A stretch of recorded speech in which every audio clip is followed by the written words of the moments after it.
sponsored by Prophet Emmanuel Bugina. He knows it. He knows everything. How would he know? I was there with him. I was in the meeting with him. He followed me. I was going to greet AMA male, Madam Elizabeth Saki. So he followed me, not knowing he has been praying for the woman through somebody. Somebody mentioned a name to him, and he remembered him in prayers. So after I had my meeting with him, he prevailed on me to send him to Madam. He wants to tell him something.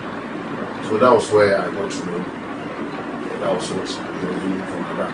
And then from there, they are all in the same block. They are all in the same block. The new AMA block. Then we went to the race office, Koda, Postal Development. So that was where this issue was being discussed. He doesn't want to see, the guys are angry with him. Now the guys are angry. He has the suspected, what's the name? Gamanche. Kevin Gamanche. They were going for a program. He arrested them. But why does he enjoy doing that? Hello? Yeah? Nah.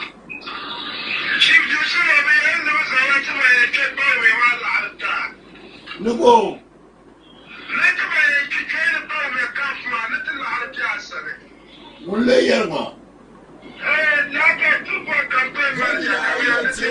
Sompa FM. Alright.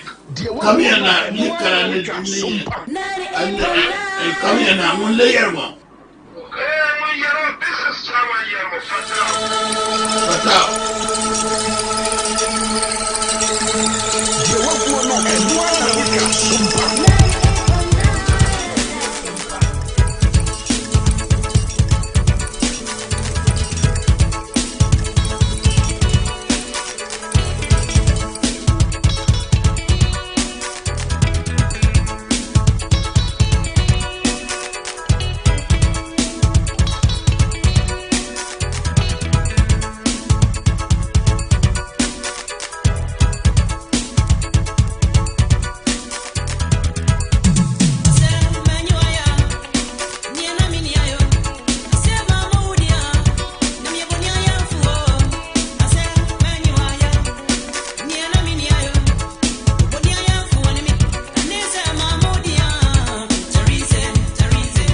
So Sompa 98.9 FM.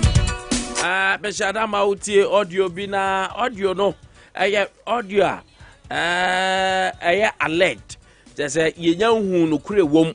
Na na montene na de manfo kanyina say. Enipa bi purported so mu ye aposifo ana omukohia MPP guru baako panyimfo ni bi na omudi nkomo. Lord show me say, hey, you're a damn paria most on the sweet papa. So I had my election in the MPP Beluso. Yam per coin be as we papa nifrio. Now, Ote said them cobochi no mudi cobon. Now, IGP or Adea. And this Beluso election. MPP Beluso election, no mulusu pet. Omon Kai say, MPP for the bed them pa. Jomo my Kenya bad news there. So we be the bonnet because some players in your go no and one will be go no and one which are Sompa 98.9. Now everyone who are born for say, hey, now where they for phone. As it stands now, we cannot identify the voices a what sir I like taping him. But if someone says so no creepy our tape you money come where. And paying for you, Chichimua. That as on mine, it is very problematic. Until that be some of us here standing say, Edru be a pad and capose for any security institutions. ombedi no kura pa bomu no nka anya enyoma bia bi cause ye jai no nkomo ayomu empanyifo. So the police council will vote for bia nipa be 5 for ehun so mu time adura no mu ahwem no mato aba na nkomo elect omu inspector general of police. Then yanya immigration for ayebi yanya armed forces yanya prison service obia nyine de.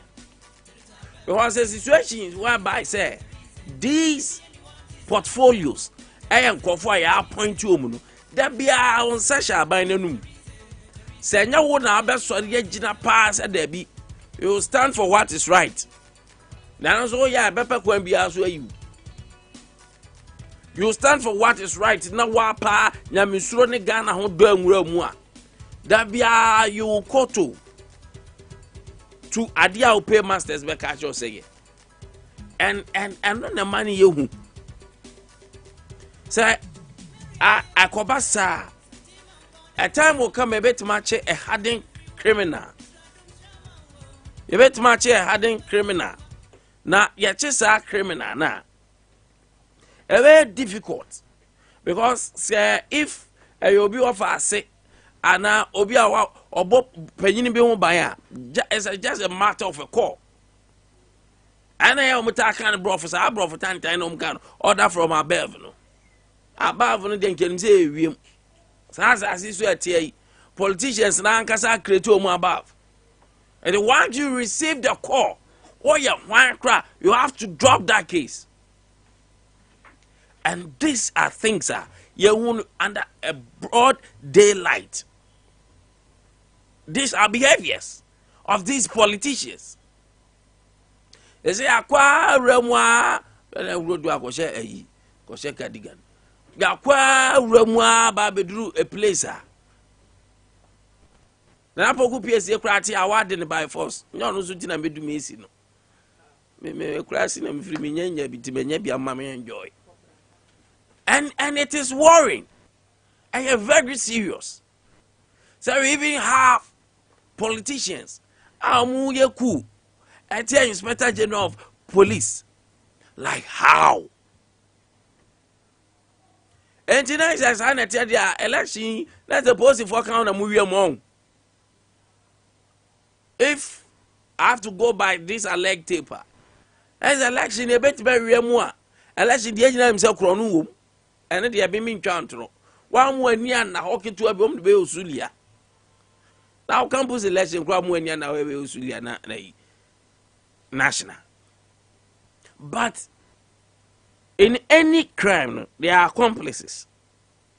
So if this said tape, I'm a Jigana police service for so a do on so my dear we in Coqua. Say, it's better general. Why better now go for we have got huku. Now go show more. Over to you. I don't think say issue yes sweep under the carpet. Oh, and where there. It could even be say crash go for grow mukasa do munye police for. It could be crash or be muna kwatena baby na person be cancer because you have 2024 leak tape there forget it. You be na be per experience ayenya wa yenya radio politics hosting of political shows. I'm telling you say leakages of tapes there na say I say not come leaky tape say that question ba me tia na so forget about this shit.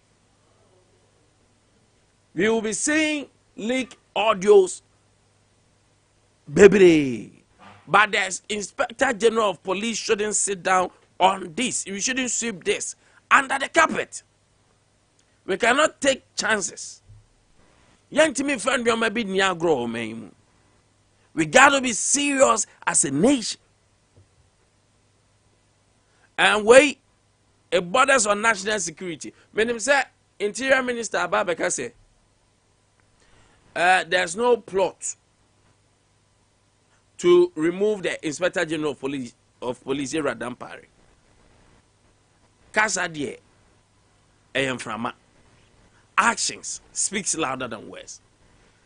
Mom can't wait now for yam yan trasa. Because they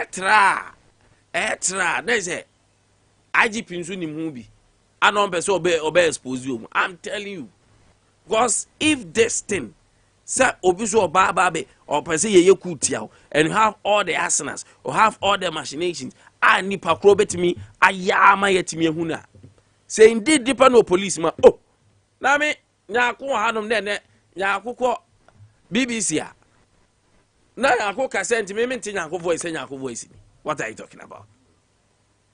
And I say PSC ekosi en na obakwa akwotro no mka brofo say na nso okire brofo ni show nuso no mko brofo ina say mente say this is the voice of PSC. So if indeed the Kofon Ghana Police Service, their voice can be identified with ease. So I don't see any big deal or identification of this voice. Please and please, IGP Nadia Weso. Nanka ama bontenzo e. Ote wa obi wa near the procurement bia wo won na near yayi na frizo. Nipa ne nya hwe by Felisa omwa me election, ya we election ti. This nonsense must stop, honestly. It's not doing us any good as a nation. And sometimes I blame institutions now.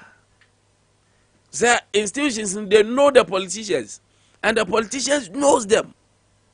And the politicians for at the power, say more leaders now, be difficult for them because they know them. Ka said ye ka police ni so ko politician won say nyentu obi na wa amfa ma mekura aron mama achi ye nua o na Nkwantabisa empom ti say Yankopon adom o be me na pacho na wonso e obode adom ho ye pa oboku me mo achi Kwame Junction boko empom ti say Kwame me ne Kwame Junction na Nkwantabisa ye den na Junction ye Nkwanta na bisa so ask do ye Kwame Junction ask pacho me ni brofudi Nkwantabisa aha PSC boko ne boko togo miso togo miso ngenge Kwame pacho so ho ye abe ho ye Kwame ready aye dey fam die aka sese Ghana for mpanimfo binum begyae eye jokings no begyae jokings concert drama comedy na fe ya hwe yanim Kwame opi asengo ensi wo UK da Rwanda cranes use UK Mr. Mali kura asengo ensi wo Kwame papa na okasa no onse ba ko bi ni ye oben dampare pe sa nkofo no na me kase komono mu di no eye nkofo mu ye the same line o what I say the same line Kwame the same line aji se bi a other political party bi ena onse kwa mbetuma trasa plan sa de no so oh yes obi betuma trasa plan sa de no so can plan good say enye we but na me kase ade oni so man koda kwa Kwame this in a plan you say police service mankasa na plan ya Kwame ye wo audio forensic lab e wo Ghana Police Service on Tuesday 25th October 2022 Ghana buying Ghana Police Service forensic equipment to their lab at the Ghana Police Service for audio forensic lab interpretation. And this Ghana Police Service tenase no maka say o de emfa ne say a concocted tape and I fabricated. And let's find the truth of it. Kwame so bi na ko wo bi sikan yanke de be wa Ghana CID me boa. But when you go to the Ghana Police Service on voice, sound, ye wo post ni a na dwuma no say onye forensic lab investigations about sounds analysis. And this is Kwame. Ye wo audio forensic lab interpretation office. Na ye wo commissioner ono na da sa de na no. Na say Kwame such a tape ba. Na say ozi kind of when I say yem planning we in fa ho. Interior Minister. You see, and your car would dinika because that is on administrative purposes. Yeah. Aban yes, mano on shisha. But what is the context or the content of the tape? No, anything. In some day, free move and some kitwo.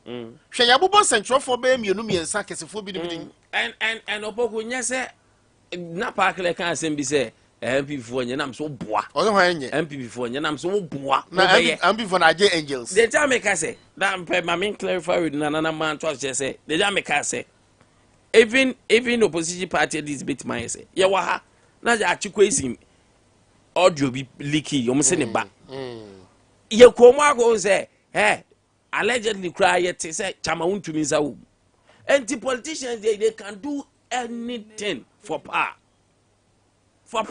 and to be no better work at times idea we MP for the na kan me it is possible because obokunti all service now until say police from page from MP for BNDC Aye. Kwame mama cancer no krenchira say when you reach the rank of chief inspector, yeah, the assistant superintendent of police, FN ASP Brown, it is the vice president who gives you that uniform when you reach that. Mama can't you plain? I see. When you reach assistant superintendent, Udru ASP, the chairman of the police council, who is the vice president, and as a to me for due processing, now we say so on the data at the end of the day, show. Kwame, don't you hear a fight on promotion the Ghana Police Service? Yeah. Don't you hear a fight at Ghana Education Service on promotion? On Tibu of Fire Service there. Of course. Me say promotion no, ekito be our office be on the debama. I see. Promotion Ghana Education Service, Ghana Health Service. On to say nurse of work on promotion. Who promotion nikito be that person is an MPP. Only being with the same qualification you timinya jaw. Ah, Kwame. Yanti ya nama so mama onye communicator. Kwame na onye health insurance manager. So if se wono oye NDC ni na Abia NDC for tab they mechanized you nto ntimi nyi wadi. The way to transfer so transfer nto wo na office ho na se nya adwon papa na wo maso tim. Na so ye NDC ni wo ye communicator. Nto be sabotage wo nya time ma radio so ma mekasa. Can't you do it? Why not? Me na me ye manager. Yeah. Wo so ye NDC ni wo ye communicator o tako Sompa o time ye 8 o'clock. I say 8 now, what time table 8 in the bono, now my engage you. What I say, who promotion Subaba, I better me general manager my office, and son about say you have been promoted from say Oko claims officer. Now, why let the Kuraba Bama on Saka the back office now for your pigeon? Why not the Bema? Or manager. And no money at the Bema. Until me fall let animal, how can you know say you've been promoted? Come into police service, no. A kita mine no man penny. Vice President. Yes. Ekitao. Kwame, mama can be in say. Even my member level say. Charge officer hano. Ye will be a or no and a eduma say. We make sure say nyako. Ye be post to edwako a friend is saying fidelity. Sekoko guide ho. Kwame so onya police ni bi. No ni MC. Ah, ya municipal security council chair. No. Ena eya. Kwame yetimi manipulate you modi agora da bia no obekọ bank duty sa onim say MTTD sometimes niam bebre na cost before you be posted to MTTD post for Adea ba bia wo manage you pay CID ne MTTD nti obetimi application so ko MTTD ye wo panyin on na to na adwuma so obe make sure say wo beto MTTD because police service no ye wo so many units Kwame ye wo unit best makumako best aduasa e wo Ghana Police Service mi anya unit ketwa wo enti sansana obi do beto unit no regional bia panyini wone de Kwame 2 Sunyani regional ha no police forecast no mu use no ye wo bia na adwuma ne se onne de ane se on make sure say police cars ahodo ni nyina no patrol wom onne na adwuma oti headquarters o ya no enti se o kasa obe sabotage wa na onwe na oman ne ho a odo ka kosu a se ben ye na obesan se ese onya 13 liters no kwa me se call me ba ayo obi adwuma kwa me ntino enya better sa enti se such an issue si na se opanyini bedwuna ka se enye ye adwene ne se bepam IGP enya na ye peti o na IGP ni dey so automatically MPP lose ya automatically IGP is going. I read the idea that MPP lose 2024 elections, automatically damn paripa on money master's degree. Even no more in a crowd. What is the probability? So bet me a Yes, even MPP sounds we need 2024. You are not the only COP at the police service. COP is almost sram hono, and yes, COP ketwa. And when so much tape, when so much say, sir, a partner say, whoever will be appointed or be chosen as IGP Biano or MPP ni. Kwameboa. And I say, party what power no nipa. It should be you nipa. Yeah. Because now obi na tie akonya so sorry. Ena akonya no sesa ya pa no mopa IGP na we di bae. Nti de na epa ka kire wo. Nti se si ya no o pese o me ka kire se IGP o tie akonya so ye no. O ye party no tie akonya so ni nipa. During that time no there were so many COP said in our can. But COP bia no our be target ko. Sure. Enti wonu ye so onya affiliated adru so pa ba wunya. Cause that na ko fi buatim na ni sa ko fi dey qualified. Enti wo ade na wo de wunya ye. It could be say wonu ye show neutrality fine. But Ghana hano hard to see the neutrality. Yeah, they appoint you. And yeah, Juma. Because Kwame Mbrana Catcher said the IGP is appointed by the president in consultation with the Council of State. Now, Kwame Council of State, you're going to exactly. Even ye Council of State, you're going to say ye now, maybe be general manager. I choose people who be convenient to work. And he said, Befa news forum no me also be a senior casters or them here. Because we and I win a be editor. When they be PM. When they be so I think that is how ABY first or any selection of the Ebigua. So what I say? The team you believe in your team. Yes, and about we are performing not below Abisim, but above Abisim so let's have us. Mama video Marche. Kwame me da se. Ne bom di say. Boko be me na. Okay. Ano pe bi abava besim. Media hekura metwema kwa koduku ma sister. Enwi akwa. Ope kra afra ayi fashion na concrete Straight away. But Kwame asema opoku ka odi wi aja ye de bia yi se de kakra yi no hu. Wei Emma as I say a three adwin si ade bi e friend professionalism. Ghana Police Service anymore. A professional police officer who engage you openly manual say because say onipa wouldn't this uncle allegedly over a politician or what dibra a quanimu. Yeah. And now utien common one actually say one way you went in face media maybe MPP police officer. Mafere kura professional police officer. Kasa say. Secondly, Kwame, a kwanya ya faso e fa nipa wo Ghana police adwuma no problematic. Okay. First no, say ya fa na poku PSC sa time na opoku ye police officer no. Obekaye a ye ko ninchi e wodoma. Yeah. E ko bisa wo ye hwan. Or criminal records bi. Ni super to say wodoma kurom ho. Ye ne background checks.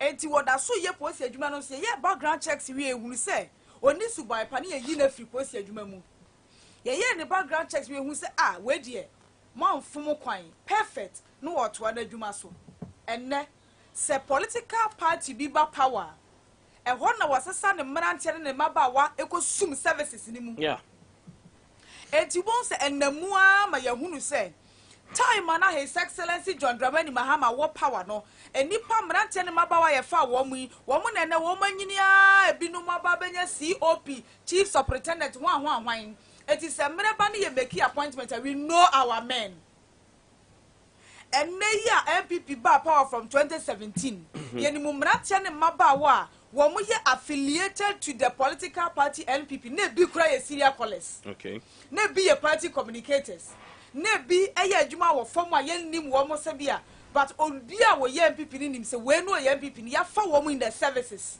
is our men wo mo men yi na namu a be rank akodu ba bi chief inspectors ni COP no enti abra so se ye appointment as IGP a ye nim say we ye MPP ni project but ya ye tie tie de wadwen ba ya wo say oh when ye MPP ni but when you look at said ye si fa na adwuma in the services no a so wunim kwa me na ye ti hei me a me nua ABS me ne ye mfanto ho a me mbohu bi say apart from so ye politician apart from so beba Sompa be kasa no me ne wa yonkofa sonko a enkomo a ye die no nye political ye nuanom nkomo akua na brabo mu kosen na wa wade na echo tumi ne be di nkomo bia tumi say ye nuanom nkomo enti bitumi de ABS ye mfanto ho a ye outside politics hwe me nua kwasi asare na me nim say oya former communication director na say ene nyame ya adom na me nua kwasi asare na akwa director general Ghana Education Service you see where I'm right now yeah enti me nua kwasi asare koye director general Ghana Education Service uchi say wa ye man opportunity say wono enya no in the appointment of a regional director of education ninu ya kwaku chumasi wono so ya education se kwaku qualify ya obebo kwaku chumasi din ajai ninu ya achiampon ya wono ya NDC ni entem mpacho what ya se obejai ninu ya atakusi ya ebia woye teacher ni ya woye NDC ni why because wonimu se so appoint ninu ya kwaku chumasi ya na wone ni nyina wo communication mu wo Sunyani e wo Bono region kwaku qualify so e be regional director of education kwaku betumi ne na ya adwuma in a way betumi a oda kwaku yenya ni sei e be boa wo Bono region ho obefo obi oben no the appointment and the recruitment of officers into the services no say you need the purely political the partisanship aspect na free mu a de ye tie wo sa odua mu e beto aso sa kopem say me ba cheba obeba be di president wo my Ghana mu e beto aso emfiri mu da e beto aso sa kopem say wiase beba wieye because political party be about power me na me aka mekọ akọfọ obi a onima fa ne ma ya adwuma kwa me hwade bi saa de wei atwemadwen akomachi na makaya de bi na no 2019 so be kaye a na owura David Asante Apiatu na ye IGP saa bra ni mu no na se bebre sisi wo services police service ni mu oh takrade mai wo ya kidnap wo mu isa wo kai we know where the girls are, they are safe, they are at a particular hospital. Very soon we will be sending them to their families. Okay, mama, yeah, you one. Now we hear Juma under IGP Yura David Asante Apiatu. Yura Asante Apiatu ye Juma no e mu prekope and an secretary. And ne were ya West MP. Yeah. Honorable Peter Lanchini Tobu. Yeah. I resign ye. Or resign ye no, her nisima. Hello, my penny Kufuado catch the David Asante Apiatu to say proceed on leave. It is alleged say Yura Lanchini Tobu resign ye no. Na amajidia ya wo Asante Apiatu mu say wo ye nipa ye MPP ye nipa. Are you getting it? Yes. Ye ni sajidia wo mu bio because say Asante Apiatu ye susu say using this leaked audio as an example, as a case study, where ye MPP ni, or my penny appoint to a office or to me na ye Juma as MPP ni. And he said, why ye do this MPP ni ya foul? So when your penny be ye Juma. Now who also confess executive secretary of NDC niya. You are not our man. When ye nipa bio. And you know, he was asked to proceed on leave allegedly with this factor, media mount.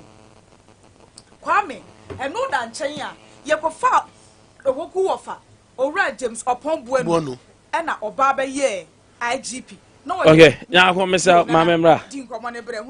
Mini era na pia ni nkomo anopay. Da mimusa nana nana security expert ye ne nana ni nkomo na ye ntie nana anopay ma chen. Mejo sunu ni abara. Na mpom te say. O cheda mpanda roma, e ho ye papa. Dada sa tape ya aba mountain efa era IGP ho na enkomo ekoso no allegedly chese mpanyinfoɔ no bi kura wote ɔmo voice no pɛ utterances a no mo making it sɛ ɔmo ankasa kura yɛ aposifoɔ na ɔmo ne party big wigs ni bi kasa ɛkyerɛ sɛ election bɛba 2024 sɛ npp amanyɔkɔ no bɛtumi anya sɛ ɔmo yi da igp already menim sɛ ɛkwan a yɛfa so appointed inspector general of police no some of you have been talking about say kɛbɛ anka council na ankasa kura enyi igp na kienya political appointment no wadaroma saa tape yi any election any the police system na ankasa say indeed say ɛbɛyɛ no kra ɛbɛyɛ nwanwa na saa tape yi nso aba no ankasa no wote yɛ no sɛn na ofa no Yeah, me that's it. First and foremost, you were Omaya, you just to say democracy and democracy, no, so the bedrock of democracy is rule of law. And no, so much, you know,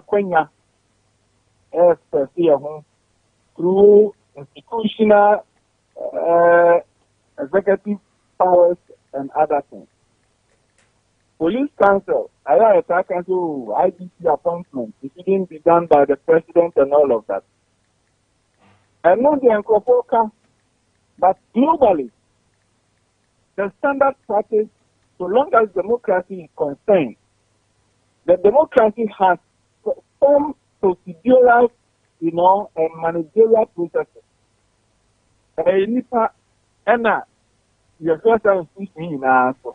There can never be police institution without police council, and there can never be police council without a determination of the police council. And so, even if the police would want to select the competent one among them, the chairman of the council must agree and consent to it that this is the proposal. And so, if we think Asunati is the senior most, and not about being the senior most, but by you're competent enough to lead the institution, it will still require the police council chair to approve of it.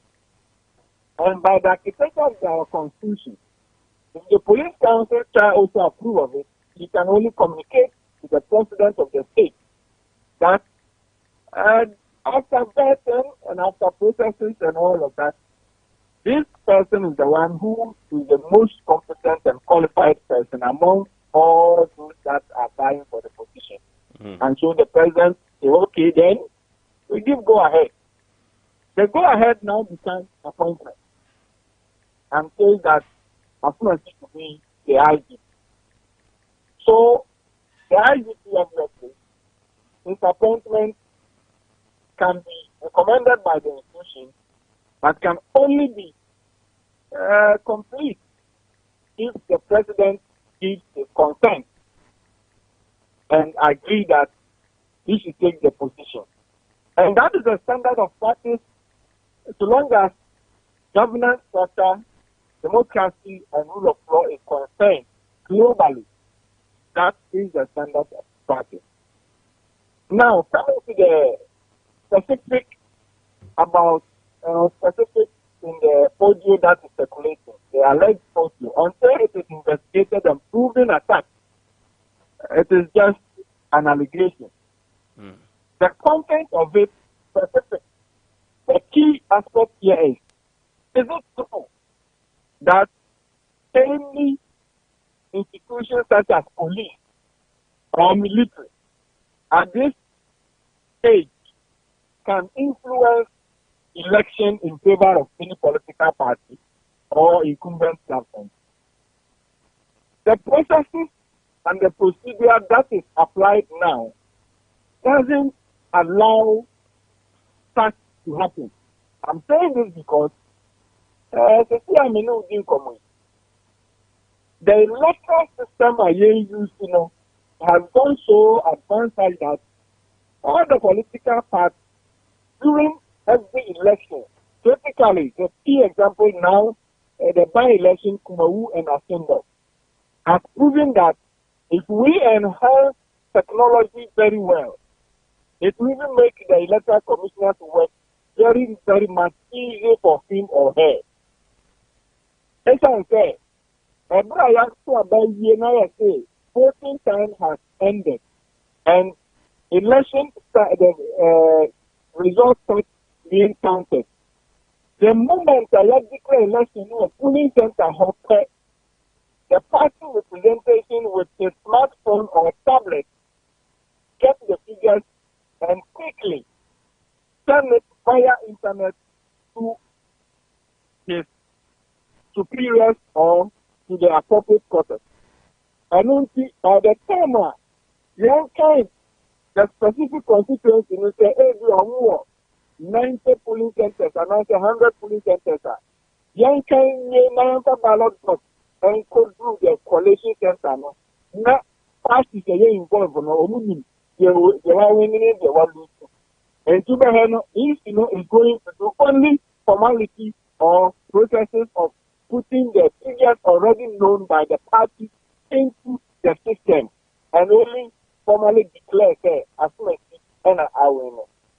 So anybody who assumes that police can influence elections, and so we need a policeman who will be IGP so he can be seen as affiliated with NPP or NDC and influence elections.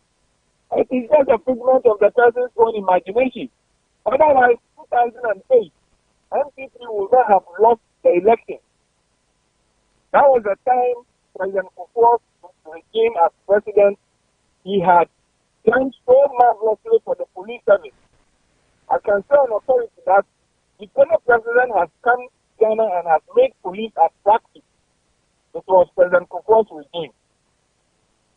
And when we voted and it got to the second round, so sad that the president could have used his power to influence with the support of the security to say that they are continuing governance because they have won the election. What did we see? We were told that the defense minister or the senior minister at the time advised the president that the security said they cannot and they will protect the country. So the security has a loyalty to the country. And with the party, your duty is to ensure that you are able to do your work very well, and then you win the election. If you disagree, you can only go to court. So no police will brag anywhere that he is going to hurt any party to win. For me, I think it was just bragging by the police commissioner. If indeed the audio is confirmed that it was the police commissioner person, it was only lobbying and bragging. Otherwise, I don't see any other thing that he thinks he can do and want to say in bed with the NPP. It's just a misconduct on his part. And I'm sad for him because the ethics and the code of conduct of the police service doesn't allow this. And that is where he has said if it is established that indeed it was him and he said all the things that he said. It's a misconduct which is abstract, severe punishment according to the police service inquiry and the disciplinary procedure. That is the least of the conduct that involves in. But saying all the things he said, specifically with the elections and the IGP, not this and that, all those things are there. But the reality, the specific is that apart from the fact that somebody wants to create chaos and intimidate people, there's no way you can win the election because of security supporting you.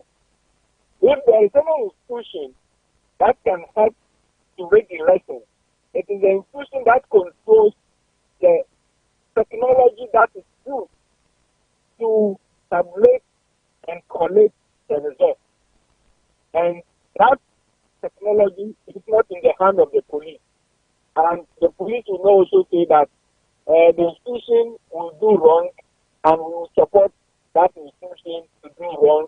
And so if someone has the opportunity to rig an election, we will support him to rig the election.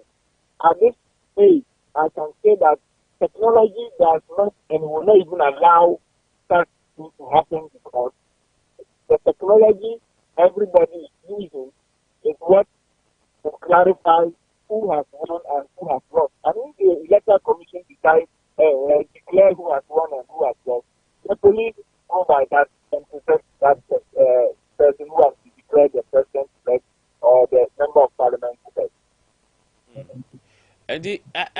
Abia, so only say asem we ni say ye botugu. I was a police service in yemu hwehwemu.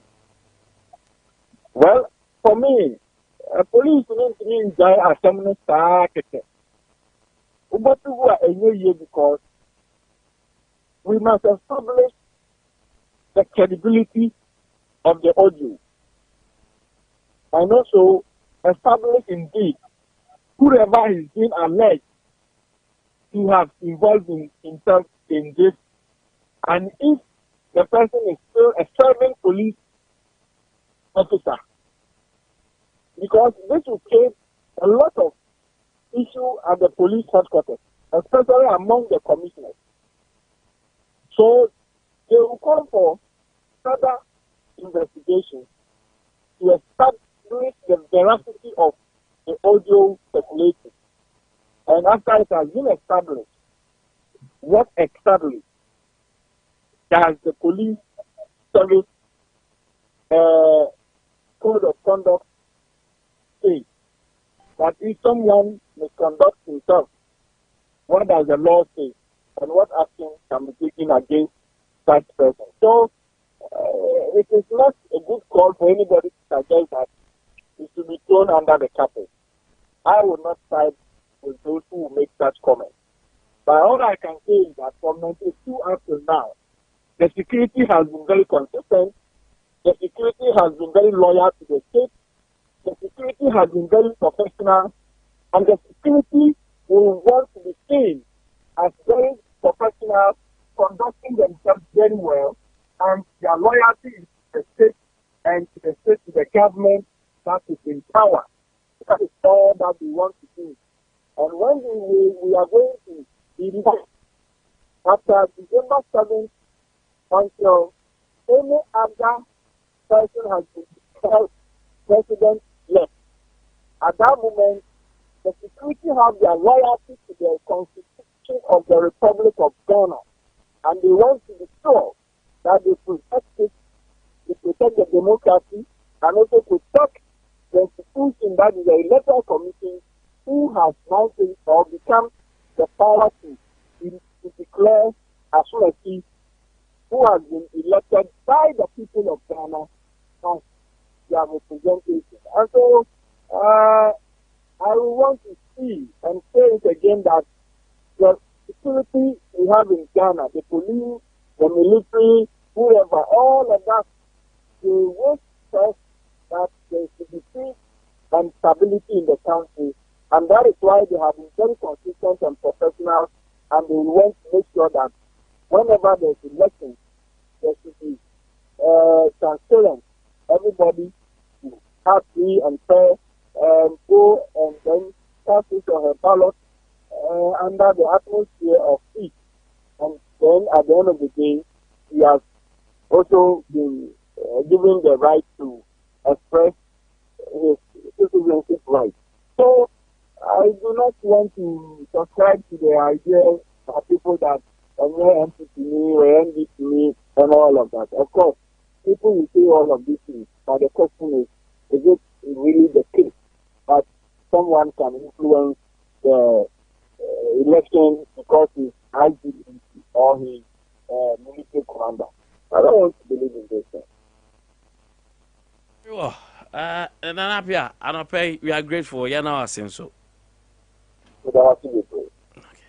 Nana appear ana what is an pay yenino edin komo nana a security expert abron mana me ho no da se nana akwanya biewa wo dia mame monitor na ye bre ne kwa na ekom kwame Adea ba ku biewa ma etwe wadwen dia ba so ne se Dr. George Akufu Dampare wanya lesson bi e dia fin sem bi no mu asisi wo my Ghana mu hwe 2020 general election de ma fa ya waso West Wogon aya waso West Wogon by election no Sabre na Ora James Opon Buenu ɛna no wɔyɛ IGP ensam bɛn na si wɔ hɔ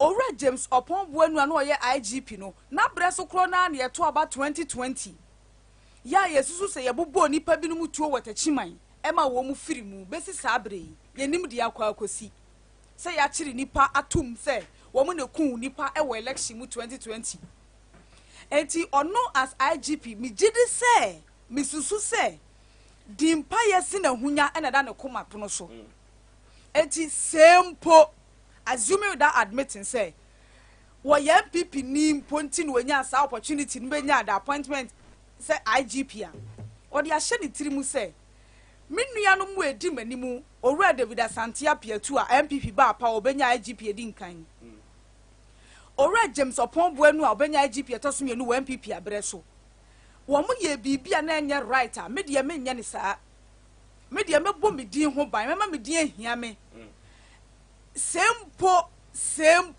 oye MPP ni kro de ahyɛ ne tiri mu sɛ me nya MPP adwuma son magana na ne mutu me nya MPP adwuma son ense me din entia na ano wɔgye ne din ɛwɔ kumawu abato ne kɔ na wiye no yɛ nya nsɛm amfa yɛ na yɛ nyina so anka sɛ de esi yɛ ɛwɔ ayawa so westwagon no ebi na esi yɛ ɛwɔ kumawu yɛ nya bi anka de esi yɛ wɔ tachiman ne other areas no yɛ nya bi anka sɛ ebi na esi yɛ ɛwɔ kumawu saa so na na no wɔkɔ Asenof wɔkɔgye ne din nti kwame niema esisi yɛ ɛwɔ ayawa so westwagon ne general election 2020 no owura kufu dampare ahwɛ sɛ ebi nkonkosi 2024 edi animu yi enti wɔde kumawu wɔde Asenof na ayɛ rehearsals akyerɛ Ghana for sɛ waboa ne ho sɛ wɔno ne de na brɛ so de honkonkɔgye din bɔne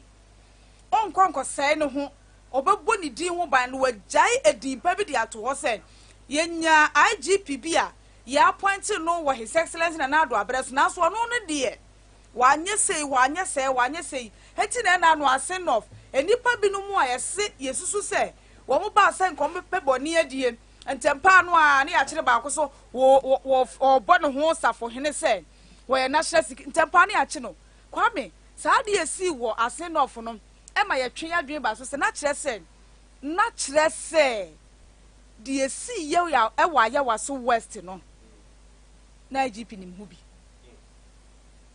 kwame minim so what yade na sɛ amese ɛna no Asenof nipa bi a wɔba a yɛhyɛ ne yɛma te sɛ de ɔyɛ police officer te sɛ de ɔyɛ national security ni a police for ntempa no a based on order IGP de ma ɔmo sɛ me de me ma mesɛ me din o me pedin pa gya to me pe legacy papa bi ato ɛwɔ IGP me bedi yɛ ni mu nto bi ɔbɛyɛ hwe mo nkyere no na kyerɛ sɛ de esi yɛ wɔ ayawa so westwagon by election mu basamasa esi yɛ hwe MP asomu no double mo gi wɔ mu din no na kyerɛ sɛ nya nwanwa sɛ IGP na wɔ nim hu bi kwame owura Opon Buenu 1 onye focus 2 enipa atwa ne ho ahyia no hwɛ omu yie onipa fiefo na yɛ natamfo enya abonten sofo na afei adwuma ni mu wɔn hyɛ ase no wɔn hyɛ ase nye transfer bio ne transfer yesu a yehunu ne show wɔ transfer ye mu wɔn hyɛ ase nye transfer afei oma PR unit wɔ Ghana Police Service no wɔn hyɛ ase nye adwuma sɛ wo ne nipa yɛ adwuma na ɛkɔ sɛ o ma ne kwan nye adwuma ne bebre a onipa no give up de onim ne sɛ wakɔ akɔsua sɛ onim kasa ɛne yɛma na kwanya wɔ police mu so wo de mo na mo wɔ PR department mo na mo ne amansan di nkita ho afei wonya kwan ne amansan ne nkita ho bio nti ne de ane sɛ on de da bia otim office nkrata nkwa no wɔtwerɛ ohu saa time a na nkita ho die kɔsoɔ no na ɛyɛ kyɛn ne yi a sɛ police BBC ɛwɔ wo mansini mu wo mantwe baabi a agye sɛ wakɔ akɔ hu police for social media handles agye sɛ police release statement na wo release statement no enye police for no nipa na opese ye de ya no ka na ade na oma officers ne kwan no omo ni amensa ni nkita ho we ne nsa kire sese wo ye onye focus ma we no mu distract no adwe a wafa epo a wabo se obebo ni din ho ban no wagya legacy papa bi de ato so obeye IGP no ohwe nani mu tentenso so obi si obe sabotage na we ya ba abonte ma Ghana fo nyina hunu enei so Dr. George Akufu Dampare adwuma be bonwa Ghana fo nyina dandansefo se adwuma pa wo yenti na nipa bi atage no a emene na adwuma kwa akọbọ no onye focus kwa me ma wie ni se no na masra atwe adwen abaso se wo be send sika eye zipa akonya ne ye simple mobile phone ne so Ghana network bia wo so utumi use zipe opportunity kikime zipe jimidi mia star 270 hash star 270 hash zipe mia star 270 hash di share ne so ebre di kan over register no ye chow airtime for free sikatua bia enim Franco Trading Enterprise na make am for amawo anopay mobile phone papa jina headquarters odi ane ye de wo hen de hen na wo hwehwe Techno iPhone Samsung ene laptops ene ho akade printers television ne ho akade ye ton wo Franco Trading Enterprise Sunyani na man hene ba bia ne statue ni si no ko anim kakra bi said I woke out when you kwan so nante nu 1 minute mpo na wadu Franco 0246 422 338 Garten Herba and Organic Shop for Amakwanyan oba wade na wone ma no obetumi awo simple wodia ne so betu anamon no oba garden ye ma obibi ade wohoro awodie ni mu ye ma obibi ebe ma ahoden aba be ma ni mu eye purely organic product ni anwa ni asichire eni milk eni moko ha ho bragatin ye obi ade be replace na wadi atene de na osan so nyamu ahoden ebi ye pala ebi ye butter ebi ye ginger ebi eye tea nom Sunyani area 4 ye ben top asori dino over fresh 0200 905 936 Oak Dental Clinic sing fasene bra fa wa no bra ne yemiemu de na wanu mu no enka akraba mu efia ba mu ye be yi afi ho kama watumi akasa asere wo badwa motivational speaking to kura de da osimu a opoku kaye aya wontumi nka akoko obeka lolo eti bra Oak Dental Clinic na yensi usim fama yesi baby ena aja wotipaya bra na yenye ho adwuma mfama Sunyani ye wo Jenny guest house animu hon enti wo fro Jenny car waka chere se mesi wo Oak Dental Clinic oni ye ni nkomo bia e kire wadwen so e wo 0201 660 218 na mamemfa manchi biscuit ahodo ne mawonwe eye CBL West Africa na dia badwasom me paacho won wo say manchi anytime cracker manchi ginger biscuit manchi digestive biscuit manchi milk crunch manchi milk shortcake biscuit and a manchi jam biscuit e wodwaso no opesa wo ye so distributor and say wo Sunyani ya de bebreo na won so wo de kọ akọchinchini ama stores ahodo a wo Sunyani ene stores e wo bono mamu ha na wo manya bi ato wo no ye distributor eti ye pese na otena se ye ho hyehyeye na wanya sikabum fresh 0244 85 61 41 0244 85 61 41 na yenye sa hyehyeye no me pa cho se obeda da mattress papa son eye royal foam for de na de tie nie unya ton so a ye de sumiye mienu na aka ho ama wo na de tie ne se wo to ne fofofo ye hwe abo ne so oha mo chichemu edu no ye sa so ma osumiye mienu bra Sunyani ene ye dwada sei no ba bia showroom wo bia ye bia dada enti uremu a sumiye no kra hye ho dada na waje wo de kofi akoda honeymoon de eno ane royal foam mattress 020 227 1000 Kulu Ghana Limited for edi aduro mienu na abama mema de di kan ye hunchun capsules bema o prostate aye kesin ugu nsuo toato aso ugu nsuo na wote yaw ewo mu waduro nie de atoso mienu eye Mr. Kill bema woni atenka wompam na ho ade a wo fom no na ho ade a wo mpam no e wo fom sisi yade okok de kotodwade mu a otumi nya adwuma bia saa wompam ho wodi ane ye Mr. Kill oba won so wodi ye wo ha araba bazen tablet ukọ afichira wote yaw ewo mu eya na wo bekọ afichira niyama binum a ye di kan ba no ya na nya ahomeka oba awade ache na awo ne mahwe ye de araba bazin tablet mo amemene na hohoro awodie ni mu amawo ya na ma na ye tayusu araba bazin tablet no ye frɛ no women zoom lion eyi efi ni nyina afiri ho e ma wo ho to kama wura ba bi eton aduro bia wo kwa wo sen ope araba bazin tablet obe frɛ 0244 275 429 na me pacho nyame ya adum a memeda ebeya Sompa tertiary games eba so live na de atie nie ye hyiamu na sukusu a ewo Sunyani ha suku ba ko ewo Yamfo College of Health Yamfo University of Energy and Natural Resources Sunyani Technical University yewu aka bomo be sia kan na Sompa tertiary games iti ye be hia wo STU why nanim volleyball why na bragisa football de obi antu no table tennis basketball man no ye bompe na bottle flipping so ebeba so live eti Sompa tertiary games no me de ya ene ye hia kwa me mpacho joy kemfo nchansen ye ope bia bo wodan so a bra na betu sa na mo no ne yemfa ma se ewo akira ye de baba be boso afei wo ba ama ya be check dodo ade boso nso am untie sika bia Sunyani area 4 ye ben Goa filling station no ewo wo call via kwan so no 0551 009 000 Ideal College maye akwanya wutire na wantwan wutire ye na ne manko yie wo pese wusua ne foforo mu enti ye general arts ye business home economics visual arts and general science.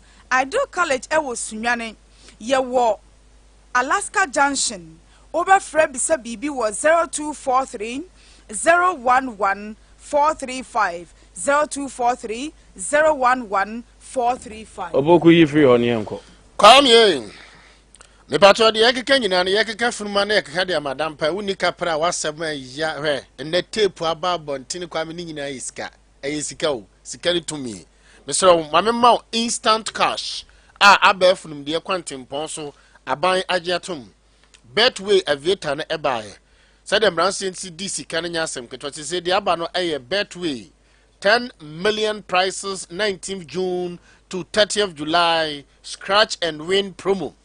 The atiane say obetimi de 150 pesos and how they are winning sika kutu sika kotocho. Na obetimi so e de 50 pesos e de winning million makumako be se enum. 150 pesos obetimi de winning 16.5 million. Obetimi de 50 pesos a winning 5 million. Obetimi so e de 270 million chese sika no aban agiatum jumadi so aban agiatum wudi ya so be konkuro no de amount ya wa other network bi e wo ho any other agencies bi share sade ya se wudi pe wo mfama na wo twu ho amanso saa ba cho Sompa tertiary games no mini aba e de ato edwa afei nyame ya adoma ma oba nyame anim ni ya na bi mu jesi ni wo mu siwia ya na emu ye ntoto mesrebe ya mo mpe supre ngum na wo moto mu no na wa perfume na de afa ho deodorant na de anwem ho na de abonto ho kama oba de ma ho enye hwan kakra na wakwada no so hweso betimi amono kama na de agya amaame na Kuzuni Enterprise ho asem na mechire Newtown 0243423666 afi nyame ya adom na sa wo ba Sompa tertiary game na oba na wanya bosome miensa no bacho fa no ko Bellaland Learning Center. Frenabusa Sempacho Saturday and Sunday mobile school fees here saying 0241 282533. Na Divine Miracle Power Heba Alam Adaroma Dr. E.Y. Aduse hepatitis ne asthma ne uko da watana se ewa Glamoze Hotel Udu ha pautra 0542089982.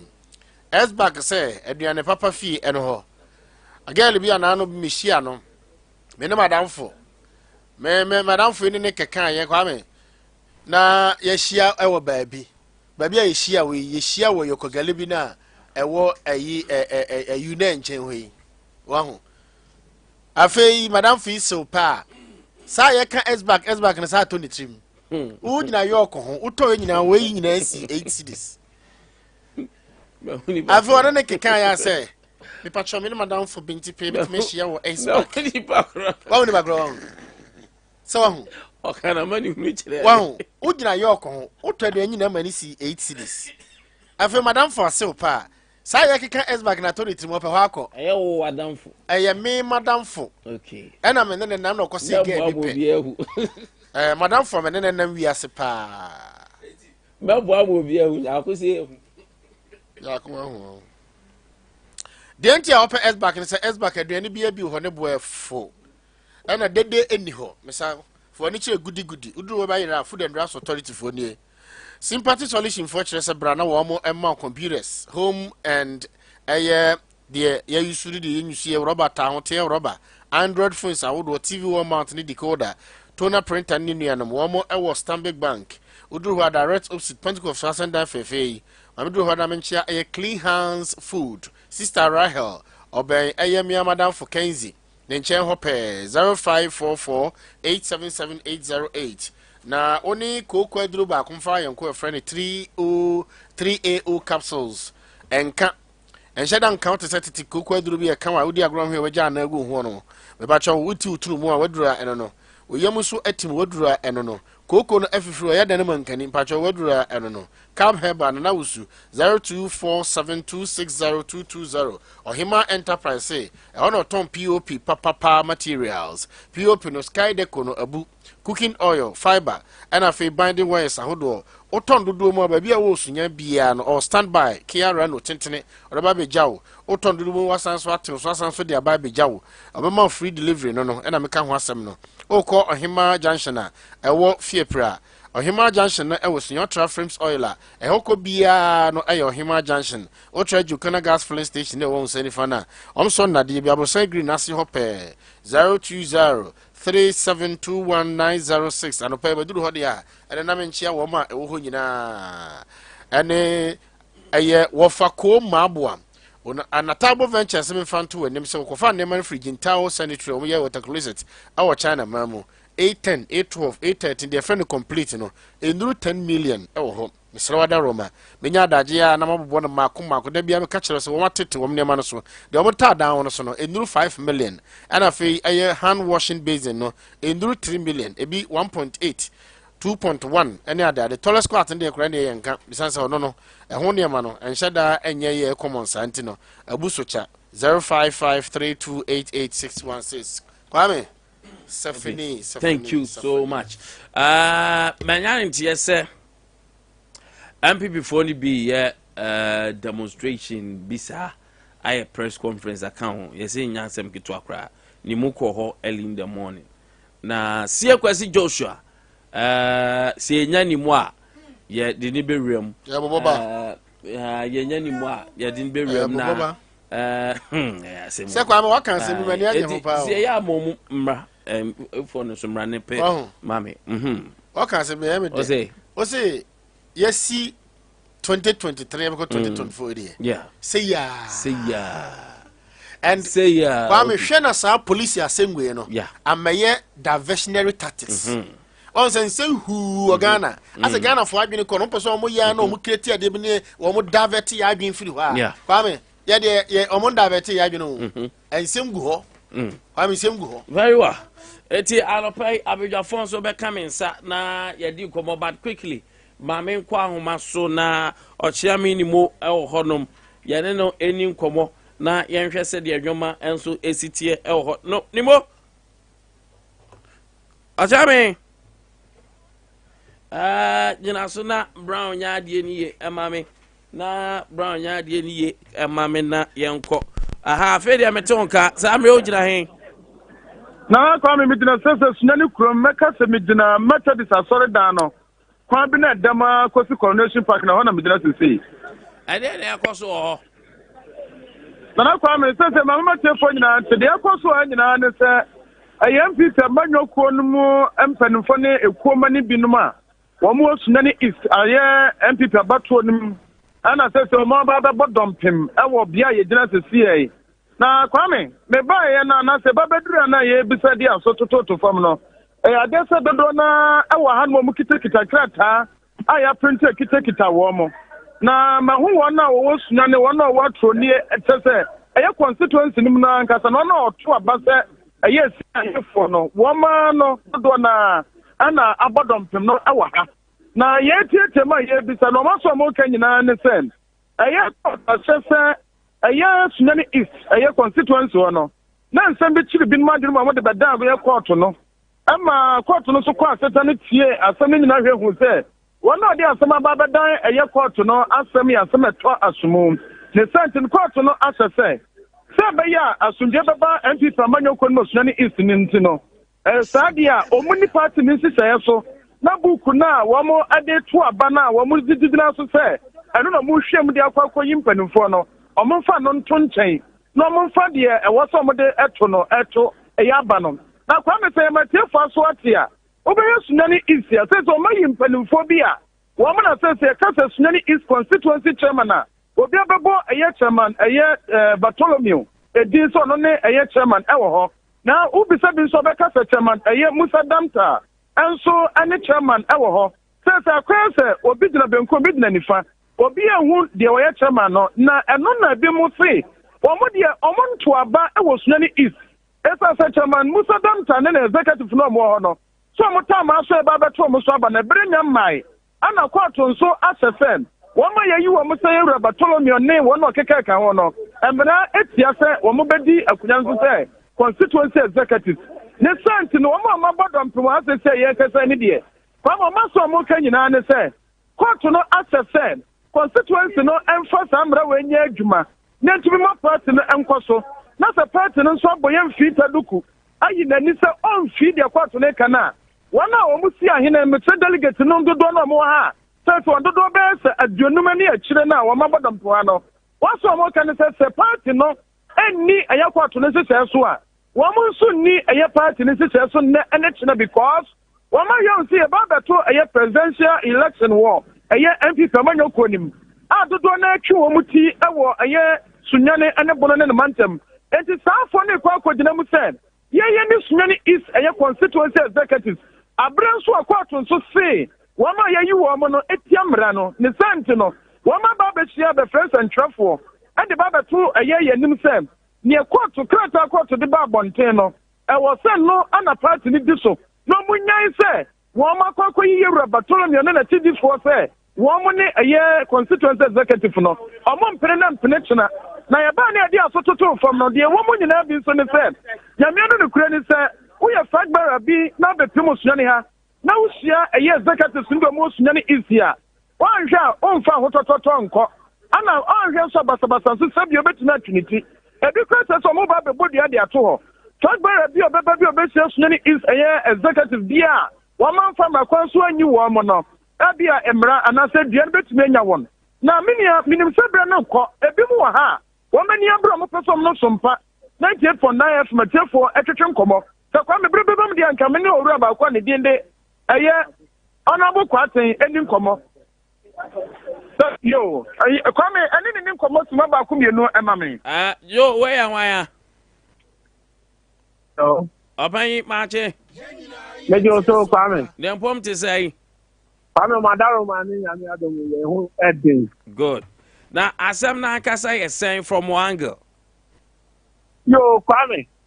We dey teme sha ase e be yɛ tentimi bɔ ne tofa no. Kwame ti na ne sɛ ase etwa mo last year. February to NPP amanyokuo no. E de betu ja sɛ ye friend reorganization of the party no. Ye be sha ase. Nti se ye sha ase dia ye di fi ase.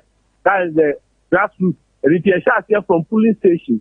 We are near call elected area coordinators, near call constituency, near call regional, near call we our national, near any resource to us.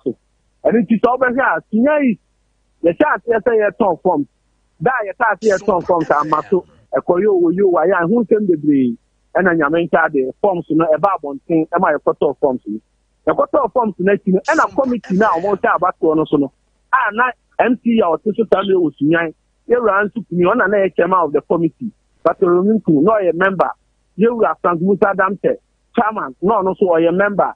Sansona, na a year Jaba, or also a Kaho, and a year Sunyani East Consultancy, a year chairman of the Council of Elders, Nayama means Sukaho. And the committee need you, a Drubabino, na sabi kotuma no hwe oto agro ya bam omo ya twa bi moja enti anuano ma omo koto forms a omo ye state constituency police station executive enye so omo free so omo ana omo teto at that time no e dey asem no kodan court to say fire mpanyifo be so omo dey fa so no enti court nhwe na onka enti court dey o shekese koma committee ni say jumadie na omo din ba bi omo du bia omo fa nto ha then time so amena me no ka say na ya dey forms na committee na to na omo ma obi a fill in the form na ya submit enti e ho na court dey o hye ne bae enti court dey o hye ne bae na je say court koso na odi asem no the court cha asem die na say enu ho na enya na ntie say chairman of the committee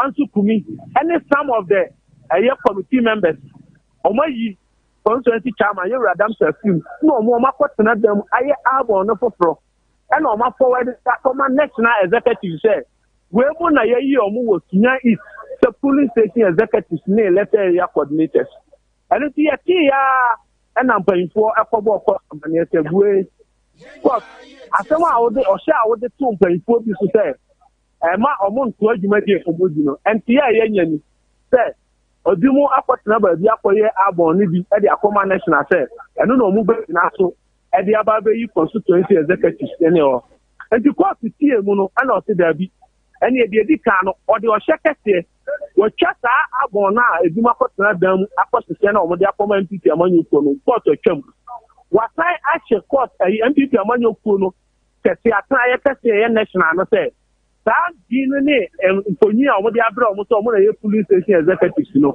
omo directing MPP national data to class da be ya MPP over Sunyani constituency bibia kura nche ye bia kura nka ho ye hu so obi twa ye panyi wo national data no enfa fo din e wo so se mo nto aba ana o say se mo nya nto aba nti din be na ho a mo delete dina ebi mo de akọ that is supported abona the yan ntie bi mu de akọ no omko che da mu yi de ko ye no eno ne yakọbọ port no na port no kase che MPP mpanyimfo a one national no afu krata bi etesa ana se obi de krata bi abre no se o ma ye executive elections a o ka kire o mo se onu court na twam se o mu dileti di bi obi ade beba ho because atem no e wo court a o de o hye eto o mo eno achi no na je se what court order so dia Adea your friend contempt ne de bo ye enu ti ye de contempt bo mpanyimfo then time na chairman ya bunu regional chairman bronye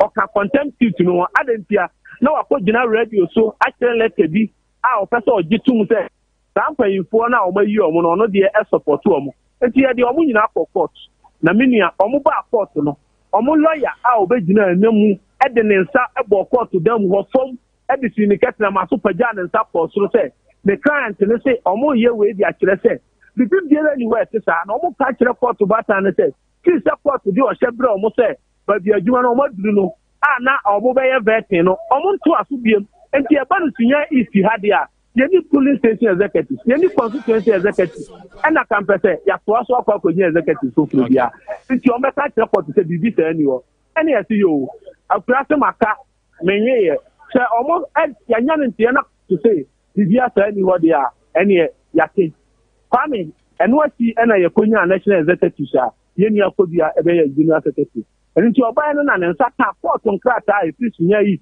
na ye Sunyani tunko ono abubo constituency ahodo mampon de nyina ka ho ena omo to omo nsa pre ye na ye de asem no kodan court no omo to omo nsa pre on national headquarters na omo te committee na honorable ayimadi ena ye chairman of the committee omuto omunta pre ni committee ni ko sia committee ni ko sia no omu tete nsem ni nyina de force so fanya ye pass procedures na se ye form e wo party ni nyina ya pass through that man nyina and omu ye se ye beti omunka so se sia in a nutshell dia na person panyifo ete anti amoye sa demonstration kwame asem no ye tete de ye kan se court mra anya adwuma wa MPP amanyokuo ma panyi die ni ho wa MPP amanyokuo ma so sen Ghana mra enne me no ka sai MPP amanyokuo si e wo nipa bi wa ye de omo court ana kwa me ntesa ye de omo court se court nyi omo den ye se Ghana mra ni omo ni ta mra na akasa no a bi mu se omo de ye tintin printing omo ya agiman omo pese omo use ene ye ka kire omo se ensi ne ensi china na ba no Sunyani East bia Oman Papa to Mrana and Yadu, Obia and why a bear allows Sunyani. I'm going to give you one people do that.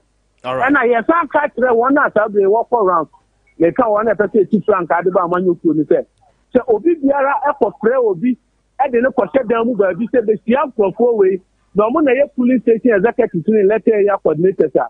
Your catches up and you say, San for one or me a man before. Now, the best you Abia Holy Piano, and your one cassa or matem, as I saw more before order. So it is a BBC or Hodia, lay your one cassa. Okay. I think I feel yanya a clearer picture. Ma menasiano paper. Nimo on chair for man. Yeah, Nimo. Yeah. Very well. Very well. Medasipa anymore. All right. Sunyani assemble kuredi. Menti bi kura west na monko. Theophilus asoma ewo ha on the office ya west. Oro akọ prebi. Na obdo wi ado bi atere ho say na mi ankasa me nua yan banse wa ha me hu na cha papa me hari na idus no me hu na cha pa aropai banfo mienu na ene e ba be ye adwuma ti pacho mache mejo zo be me na dem pom ti say nyankopon adom ene mpa ebo nti ye ho ye good ye ho ye pa fantastic ayamba mache seke mejo so opanyinu pom ti say nyame dia chemi aga jagusu e manage kakra no kre one say ni mamu ayedin he say woton kura yento kakra so awodi kujoma wontimi nto nti eja yegusu aye bompa ese nyambe kwekwe mu a kwese ni mamu be emre na yetimi anya ahai e wo yabrabo nti ubusami a mse eno ani enamu a dia besinde woni bia ni ho berase na mame enchase na yeni komo we se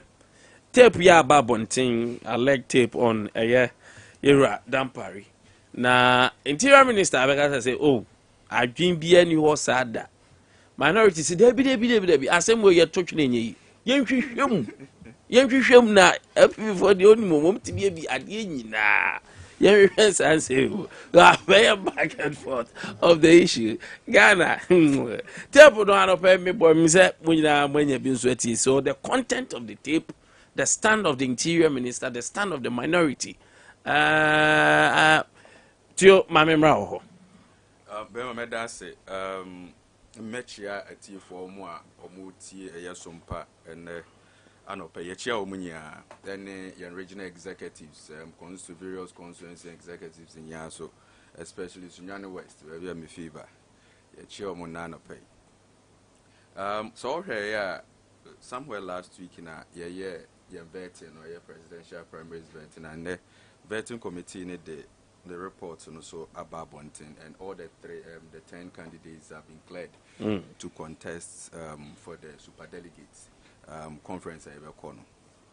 And the mestre as a regional executive and say baby beer with be among the 10 ye maya kasemu and naho na atebdidi ne chese where team will come where I say because at the end of the whole thing asemu abeka fa nipa no hono ene be ma NDC for so agina baby enye bia eden aka we should campaign devoid of insults na ye hu se dwumadie na eda ye nim in 2024 na wo se ye den ka bom etimi eko in order to win the 2024 elections often constituencies so enra European nominations Emma Obibia nani je ho se contest bia so no Mejidi said from now to when it is going to close no be an energy home person contest bia no they are going to pick up their forms tape ababontin and NDC for any abre ho a sabi omo ka ho asem say eye MPP 4% omo use eye police for no and say military service was a food in winning the 2024 elections. Bema, say you share 2000 elections you call ye former president Kufuor. Emra you call ya. So time no, ye here police and say military and the winning elections. In 2016, we won by a record margin. of about 1 million vote difference. We didn't need the police in winning that election. What the MPP does, and it's a policies are war and yet they took Ghana for him no motto. The NDC should come out and stop the propaganda. No on train and new more mobile mobile na nete we MPP ne police for a dinkita hon so be yon be wia abamuno. If we didn't use the police in 2000 election, in 2016, Yankasa and ye Gina Brane, a year campaign, a ton yasem de ma Ghana for toye, a maya to abamaye. In 2020, abaya kotoye, ubi anywhere will use police. Eya semwa ye catch Ghana for ma omunye omuhonti as yes MPP ba say ni yebeye agenda 111 omunsa beka free education omunsa beka teacher fo a eye NDC ba ye ntua onka omuso benye omakatua postings a uwie school na aye odadwen no we are going to post them. We are going to create various forms of employment for people. Eba infrastructure so ebeye eno na timamufo ehu ye a omoto aba edema eye MPP. And MPP has never, as I said earlier on, use police and as ye use military in winning any of the elections. Yako ewo my way mu. Enti sebi yes NDC for one some more can. It means he say once upon a time na Adea no moye. Omoso say enye sanet ya me ni say enka na omuyem hihye omoso bi be use police. We should look at the message that we are sending out there. We have not authenticated it. Say ye no kre, say ye no kre. Interior Minister de Abase, tape na nama bontino, no kre bi enim. If they are calling for investigations, I support it. Say, as we stand now, and as Oshenye El Kosu Ghana haya, for the first time in the history of Ghana, yen shekwanya aban way at the police for air faso. The infrastructure that they are getting. And Nioma was a police for nya at the year Juma. And Nioma ya dear mom were about to a back casa, media motorbikes any other, all under the leadership of I can say Dr. Dampare. Into a Juma, Dr. Yeno, me as a person, me shall send north. Any Kumauba elections I call so any senior police if only see conductee or muha minim send a dress rehearsal for them in 2024. It is all share Juma or more ye was sent north any Kumaua. Mijidi say Papana ye Juma and there's nobody I send north in Sina my premises. Asemna and Nama Bonteno, Minu me no ayeti. We have not NDC for the no muntiminye. Obi omatimi ato aba kwa yi propaganda secretary so me almost a general secretary there. Sani omo we ni say yehu. What am I say? Ade omatimi ato aba e de ama ye ka se propaganda. Obi o twatro tu nipa so e me ne no krese. Tape ya bai minu mienu ntimi ntina afidie so nka say tape ya bai eye krogen anase eye sanete. Debi. Enti na omo ka say we should investigate it. Na se enye no krese bibisa akoso na nipa bi na ahye da akobọpọ se ne ebe ya aban no ani begui ase anase temamufo behun se aban no nioma bi a oye ni ade. Let's look at the supporter aban we di ama eye police service emra ye womi sesi ejuma police service aye. Now I know say about robbery cases ukra Ghana, robbery cases has gone down drastically. Ni nyina ye ejuma Dr. Dampare den yen MPP for there ye gidi say police for no they have to be independent of the work that they are doing. Eni se obi atete o motata o mo say minti ananse political party wenti ene ye do bae ye nya police a IGP a adwuma wo ye no se o ye hwan o se o ye kokko o se o ye tuntum o se o ye blue emrani diwa na diu so kaya enche bia ye regional chairman kwamba for abronye ya nche no no nya regional chairman enti obi a nka yepase yetwintwa na namu wɔ n'adwuma oye bi oye mu a nka de ne ye na kwa me ko ba on pa GP asem da na se okoba na se on pa GP asem no no onko kan ba bia se yenya GP adi eye adwuma na GP ne ye adwuma na Ghana Police Service omo ye. And we the MPP as a party ye de support ni nyina de ama police for se omo na mo hwɛ se asundwie wɔ oman num. Nti bibi bia party no anase aban no beye e de ama police fo ama omo ho ahehan omo na bibi bia omo ye bia so no betimi akɔ toten e de ama omo na yenya isa propaganda and tape we aba. NDC should be focused. they should tell us what they are going to do for Ghanaians. Okay. Now they say and Ochina say they have no single message in winning the 2024 elections. Back to you. So Amber, people think that assurance from Ambrose that was the interior minister is not enough. There should be further investigation. Though Minister Akye say there will be basic 2024 election. Sir, allegations here by it doesn't change the position of the security.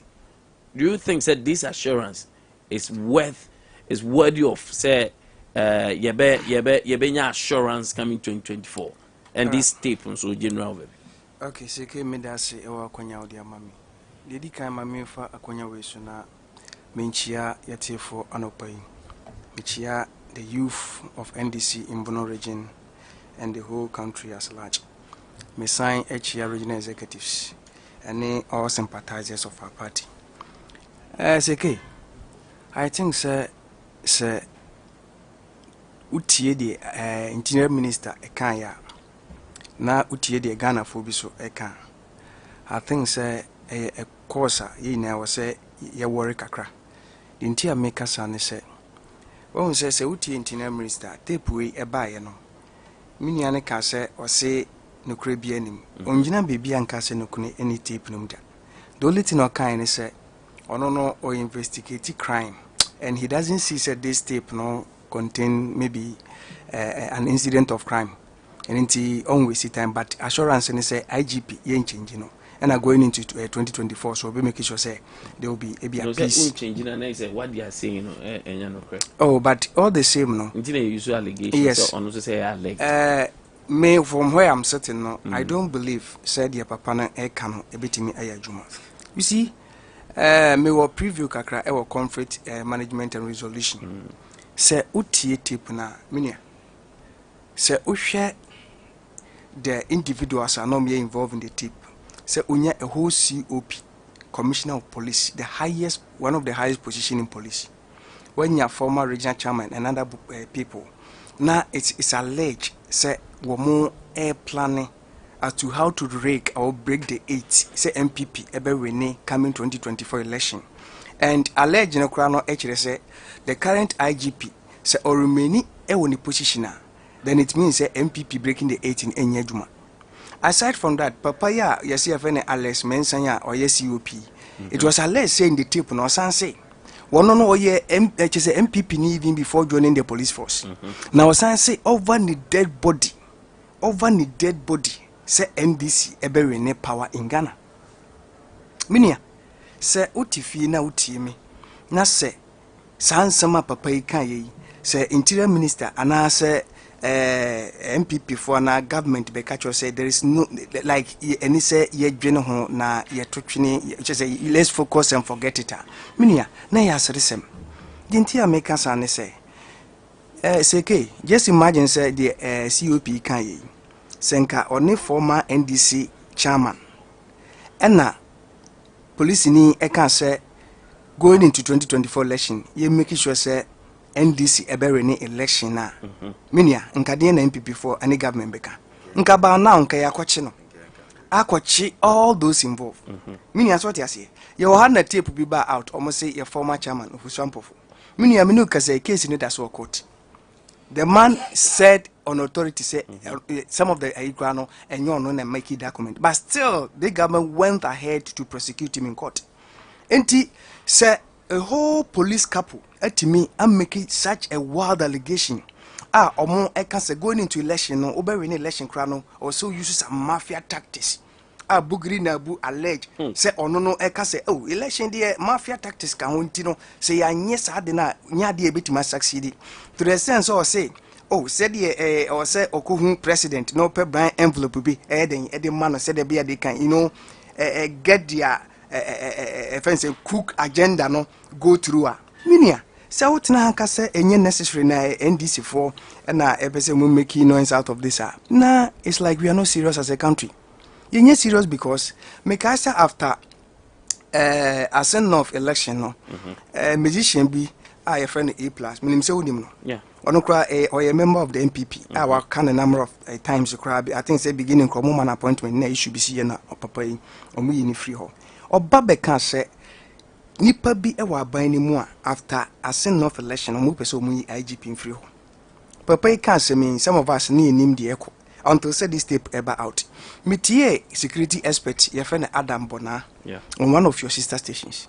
Now utie the papa ne kan. Was say this tape ever out no? It's not like it's nothing compared to videos or war. I capture big men in government, some in police force.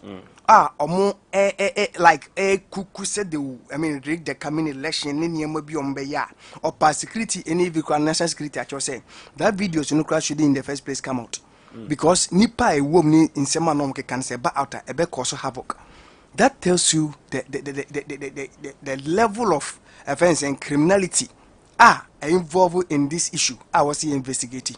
And to some of us, we believe, say, in bipartisan way, let's investigate the issue, get the officers involved to come and, answer. Going forward, and you making sure, say, all near and I say, be more agenda just to break the 8.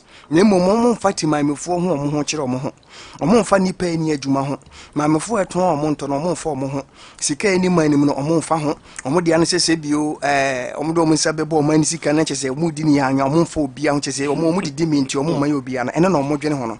You see, and no, and I'm away now, Abba, a bimo such as said, yes, you can any bibiano. Now, Musia, say, what did your papa neka, me too many me say a treasonable offense. For you to say, we have to use mafia tactics to win an election in Ghana, no? Yet treasonable. Because you heard 2020 election, you lose life baby, Petechima DSC, other places. We who say even the security forces shooting into the civilian, innocent civilians are, or moon crash a kind, or moon cry a ball, and so they shot some of them and killed them. And going into 2024, say yenya a whole COP now or make this wild allegation offense, a wild offense commenter. Now yenya former vice chairman of MPP, no also air supporting now. Any other individuals, any even quite videos are by young here, and you tell me say we should brush it aside. Then it's like the Fourth Republic I enjoy and we don't want it. I say, yeah, Fourth Republic. Intimidating man who's in the yeah, man can say. You see, security ya sorry and ya jwari ya betina ha ye kase ye ba obia anhunu na ye obia nkutatu minia ni na eye efense asumdua ye enjoy o se ade chi na wote se basabasa na ntokwa sigana na bia wo ho na ya chi obusuani bia bonutu na ngwanka se ye pe wakunwu a na wo pe bebi ku ade uti akwhye na wunya ubehun the essence of maintaining peace and security in the country. Mami Musa, simple question, and this is what I'm asking all of you. So, but him say it is worrying, a cause of worrying. But as IPA for say, social activities of parliament, and in the way a minority they fast because of Jachikweisina, a cause for worrying. And any activities are a cause for parliament. You are with the minority. So action and the results in the future. Seke, I think sir, Maka on some of your sister stations said. You share the current age attorney general, any the current government, or more persecutioner, or more the prosecutor, honorable judge questioner. Some of us in here say a persecution, not prosecution. You say papa no, or my imagine say, Kiane king, say Emrano, Eshe say Odibim, and I say Odifono. They don't look at that. Omodi say they will make sure he goes to jail. Omodi enobe call prison and then omohwehwe. Enti oh, President Nanado Eko Asenof Eko can say Adentina I was Asenof for Tumobia obeko prison. Na sisi aminoti ha yenim se Ghana mrano. Answer na yebeka say obi eco prison na yede ne akogina court of competent jurisdiction edina sem ahunu se bia odifo answer na yaiden yatimi edina ko prison anasa sotwen ho yede ama no but a whole president kogina o ka say papa yi yede ne be ko prison nti keke mi bisa Ghana for ene MPP for say nanado aso oye judge anase die emanfo keka se no for keka Ghana for keka say president ni di ni tumi chia atembo na ekoso se de be ya kinya na kinya di papa no beko kutum no ampa no na chese akonfirm. So you see the stance of minority eti the entire yenuanom minority NDC MPs ayo madwene se omo be support ye papa yi a support even minority leader and some other people abana fa kwan boni bi so akia ne ko mayo madwene se omo de omo be kwa kutum no ye hu ni se eyade a entwa yie eyade a se dem kan no eye emaheda aye se chinchini a ye beteti omo enu nti no omo so omo nya ma omo nua enko ohaw musa awose omo timi sori na omo ta na chi ewo akwam bia so enu nti minority se abribia court be yese obedi yenuana sem no omo be kwa akogya no e court menya so se boni bia wo. There is nothing wrong with that, but you see se wo pese unhu anase me pese me justify the reason a minority atake the decision. And the reason is that se wo hwe obi ti se honorable judge question case na a whole court ashe se e wo se yetimi try case no on daily basis or said the bia papa yetimi kokko na edi nasem. I think before election kra no mo hyase ema and a lawyer chachuchi kata etimi ko pay some relief kakrama na onya no hoti ikoye campaign within some few days be. Aside that so much say from 14th of this month papa no they would still try him on daily basis. Minia there may be sana say if it's not clear persecution, the question is obiti say ya wahani hu say JB Dankwedu MPP MP awu for so many years ebisin there it borders on death. Mibisa current age so adentina omo and try case on daily basis because it borders on the life of someone. Aside that ya ha and you who say I think if your conversation said your kind we are doing come but on this angle na person. Oh yeah, what I'm trying to ending my submission no the mechanic say the decision of minority no and yet to subvert the business of parliament and I said the parliament adwuma na momo hu say aban we ni dwuma de wo di ne kwan bone ofa so a opese ke ane ken odi NDC MPC ni fa so no entwa ye enu ntia o se ye sori ne ye tell machi. Thank you. Tio minority decision. Sir, decision where a minority for take is a omunko parliament no.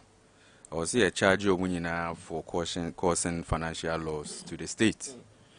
Because see, nipa noa ojina court no, that individual is facing a criminal prosecution. So someone who is facing a criminal prosecution, which the laws of this country, which the minority knows and understand. We share letter modeba last week. Asemu amoka yene say we should use human reasoning instead of the law. Yes, oko eyemra no mu a echese jachi kwesi wabumra na so, which they know and understand. But they say no person mo kire say emra na edi obi mra atwamu no. Sa mra na ne no yense samra na say yenwo mra num. Court aye kon menyi ni say MPP lawyers nkwan na court na court. Wajachi kwesi owo ne lawyer. Eye kan say jachuchi kata. A oho bi. Nti kwan ben so na asem a Jomahama kan ye e wa sen north. Anasa asem a President Nana Dankwa Akufo-Addo e kan wa sen north will have an effect on what is going on in parliament. Asemwa, don't forget say president is the first gentleman of the land. Asemwa Jomahama kan ye okujina send off asemo kan ni say obi ani obetimi aja events obeje elija achukwesi. Na otimi kan sa asem we na so obi ka say ebeje elu na nti mumienu ne de enye contempt mienu na ye kan ho asem. Omo de enye contempt but ni oka say de ne betumu de eno ye contempt. The NDC should understand this and your more ye no eno chire pefe e chire Ghana fo pefe say wonwene Ghana fo ho ne ye de Ghana mpuntu obeba no wonwene ho ne ye de Ghana yebetimi akoyanim na NDC fo enwene ho because obi a ono akoye ne bone ono firi baabi aba okita dual citizenship one yes o free ye Canada no aba Ghana since 2012 abetena ha abaye adwuma.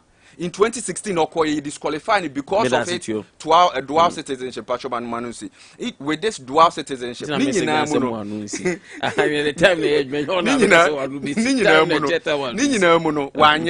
Nenua Obay Obenya Ujina Court, or see Mrano, Yenani Mrenani in favor. the laws of this country is going to speak, and when it speaks, thank you very much. 0543-999. The Mpesa Okan. Unyanya Wiana is my okay. 0247-999. Hello, good morning. Good morning. How are you today? Sule, Yamia don't boko. Binimso, the Kenya already very powerful. My member Abasona, Mentia, what if we now MPP paying for. Michio or more than was so any pandemic about yes now so still a ban of education because of realize because of attracted to the BBA quarter. And it's for the say NDC Nick Caste and former President Mama still or bar or best a cragan and brand. This is beginning is so almost some run and not to war Munguan. And now you're ready as in a court or lawyer. I didn't know Kuja Black was done a Juma or your war mangana put in a court. You just imagine this lawless. What's the parliament? Who know part of Mrato boss to there? This is the way she's supposed to do. And then a war will be a young one. Oh, former President Mama Stamina, they are to question Nankata said. Obian to me from the Kunda, they didn't go to Krana. May make them Krana may be MP. And a former Namago young for Kufa to Kate. Okay, so to with them. That is how the Ghana law is saying. I know dear, Adana Bonnet. Thank you very much. Hello, good morning. Good morning. Who's Nkwantabisa? Me, I'm a contract Akye. I am fearing more Ericus Mamitio. I have Shemishaki. I have Matia Quanta. I'm from Muabaso. Patrol, Mr. Somia, the boss of our cooperative plus maximum. So, not send a Bonabaso to a Bergman. Seki, the Bianca said, acquainted your and said, you have about to Adea about what the Bianca concept no one said. You know, and it is one Casapa to Greno. Among your imagine some Wamagana, the fire and adopted Kipwa would be I just, but you, the cave, but then because any parable and being said, me as much as much difference on a cafe. And now says King Ecafana. Him be about it. Initially, when we say all people is for all sugar for us. The many people want mixing up Babu Bowen to Debbie on fair if you accept. God will say, I send off any one I buy a country. I give you a macam and young trouble. Debbie, I give you or electoral commission. Yes, I see. Debbie, I'm a second of one cash say. I buy within the air by a woman gonna for who, yea, dance and dance. I ever seen the above black women. Get to see our makers to see our makers. Yamia Duma, and then you have a trouble who fraud the parliamentary candidate. I say, presidential candidate for flu. What I expect my partner down for what riding. I yes, so. In this ending, and it's for Catagana for say, I have said it yourself, and say that, and near my idea, Bama police were enjoying.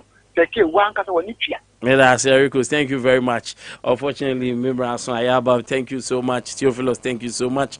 Your friend now, I'm soon Nkwantabisa Sports for